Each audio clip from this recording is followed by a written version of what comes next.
Oui, à l'instar de tous les travailleurs du monde, les travailleurs de la Poste ont célébré aujourd'hui la commémoration de la fête du travail le 1er mai.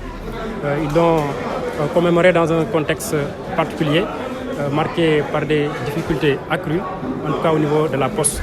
Ces difficultés ont engendré des soucis, des angoisses au niveau des travailleurs.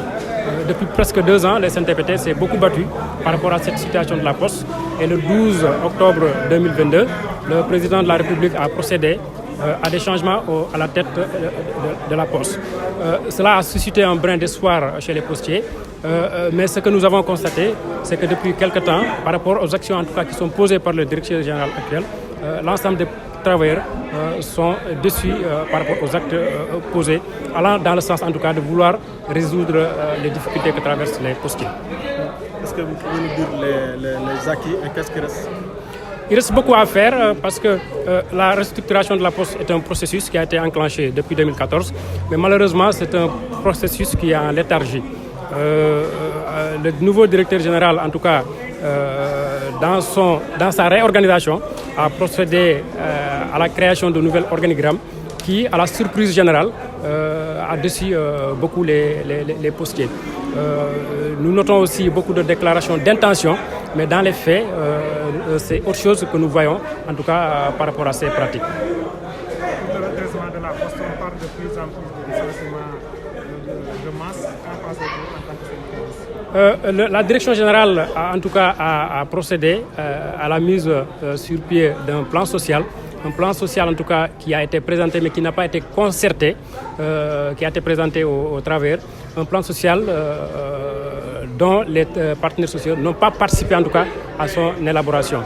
Le moment venu, le SNTPT, en tout cas, prendra toutes ses responsabilités et se prononcera sur ce plan-là.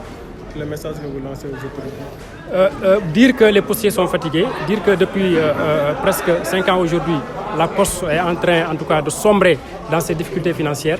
La Poste est en train de sombrer parce que tout simplement elle est mal gérée par les différents directeurs généraux qui ont été nommés par le président de la République, et attirer l'attention en tout cas des autorités pour dire qu'il est grand temps en tout cas de s'épancher sur la situation de la Poste afin de trouver des solutions structurelles, des solutions définitives à cette situation. Parce qu'aussi les postiers souffrent dignement dans cette situation. Nous connaissons aujourd'hui des retards très considérables de salaire. Nous restons jusqu'au 19 pour percevoir nos salaires. C'est des difficultés qui sont en train, en tout cas, de ployer les postiers dans une angoisse indescriptible. Voilà. Est-ce que vous avez est-ce que vous, selon vous, en tant que délégué du personnel, est-ce que vous prévoyez des solutions, pour avoir des solutions adéquates? Est-ce que vous prévoyez quelque chose? Naturellement que le SNTPT, ce n'est pas seulement donc un syndicat de lutte, mais aussi c'est un syndicat de contribution, un syndicat de réflexion. À plusieurs reprises, nous avons eu à réfléchir, à produire des documents, à faire des propositions.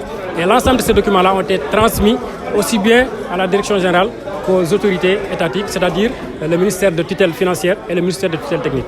Quelques-unes de ces propositions? Il faut d'abord procéder à un diagnostic financier, opérationnel de l'entreprise. Malheureusement, les gens, en tout cas l'État, veut procéder à une restructuration sans fondamentalement passer par ce processus qui est important, qui est fondamental dans toute restructuration.